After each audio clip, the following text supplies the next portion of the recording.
शिंदखेडा पोलिसांनी शेतांमधील बोअरवेलच्या केबल चोरी प्रकरणी 2 आरोपींना अटक करून 1,29,500 रुपयांचा मुद्देमाल जप्त केलाय। या कारवाईमुळे परिसरातील केबल चोरीचे 3 गुन्हे उघडकीस आले असून शेतकऱ्यांना मोठा दिलासा मिळालाय। पोलिसांनी दिलेल्या माहितीनुसार 25 जून रोजी सायंकाळी शिंदखेडा तालुक्यातील दलवाडे परिसरातील शेतातून बोअरवेलची केबल चोरी करत असताना संशयित मयूर भिला धनगर वय 24 राहणार वाल्मिक नगर शिरपूर व राहुल संजय पारधी वय 20 राहणार शिरपूर यांना फिर्यादीने पकडून शिंदखेडा पोलिसांच्या ताब्यात दिले।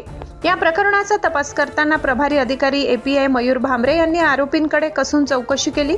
त्यावेळी त्यांनी शिंदखेडा परिसरातील आणखी 2 शेतांमधील 20 तारा व बोअरवेल केबल चोरीची कबुली दिली।